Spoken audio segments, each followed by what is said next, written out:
বাহিরে বৃষ্টি নামতেছে, তাই চিন্তা করলাম যে বাসায় একটু চটপটি রান্না করা যাক। সেই জন্য আমরা প্রথমে পেঁয়াজ মরিচ আর শসা একসাথে কুচি কুচি করে কেটে নিলাম। কেটে একটা প্লেটে সুন্দর করে সাজাই নিলাম। পরে আলু এবং ডিম সেদ্ধ করে নিলাম। আর একটা পাত্রে তেঁতুলের টক বানিয়ে নিলাম। চটপটির মধ্যে টক না দিলে চটপটির কোনো স্বাদই হবে না। তারপরে ওই সেদ্ধ করা আলুকে একদম সুন্দর করে পিষে নিলাম। তারপরে প্রেশার কুকারের মধ্যে ডাউল দিছিলাম সেদ্ধ করার জন্য। চটপটি বানাতে তো সব থেকে ইম্পর্টেন্ট জিনিস হলো ডাউল।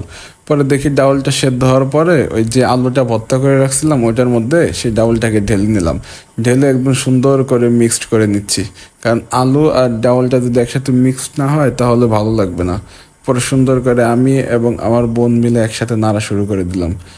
আর এখন দেবো চটপটির মশলা, যেটা চটপটির মধ্যে সব থেকে বেশি প্রয়োজন। চটপটির মশলাগুলোকে সুন্দর করে দিয়ে দিচ্ছি। আমরা যতটুকু চটপটি বানিয়েছি এর মধ্যে হাফ প্যাকেট মশলা দিয়েছি, কারণ হাফ প্যাকেট দিলেই আমাদের মনে হয় বেশি ভালো হবে, বেশি দিলে আবার খাওয়া যাবে না। তারপরে ছোটো ছোটো করে যে পেঁয়াজ মরিচগুলো কাটা ছিল ওইগুলোকে আস্তে আস্তে করে চটপটির মধ্যে দেওয়া শুরু করে দিলাম। একটু ঝাল বেশি দিচ্ছি, কারণ ঝালটা না হলে চটপটি খেয়ে মজা পাওয়া যাবে না। আপনারা যে যত ঝাল খান সেই পরিমাণে দিবেন। আমরা একটু বেশি খাই তাই আমরা একটু বেশি দিচ্ছি। পরে চটপটির মধ্যে শসা এবং ধনিয়া পাতা সবগুলো দেওয়ার পরে সুন্দর করে নেড়ে নিচ্ছি, কারণ সবগুলোকে সুন্দর করে মিক্স করতে হবে। সবগুলোকে সুন্দর করে মিক্সড করার পরে এখন দিয়ে দেবো হলো বিট লবণ। আর আপনারা বাসায় তৈরি করলে যে যেমন লবণ খান সে তেমন লবণ দেবেন। আমরা একটু কমই লবণ খাই তাই আমরা একটু কম লবণ দিলাম। আর এইটার মধ্যে আমরা ব্যবহার করছি হলো বিট লবণ।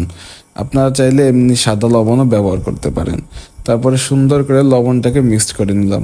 তারপরে যে সেদ্ধ ডিমটা ছিল ওটাকে সুন্দর করে কুচকুচ করে উপর দিয়ে দিলাম। এখন দেওয়ার পালা হলো ফুচকা।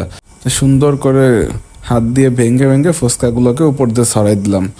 চটপটির মধ্যে আরও একটা ইম্পর্টেন্ট জিনিস হলো ফুচকা। আর আমাদের চটপটি তৈরি হয়ে গেছে, এখন খাওয়ার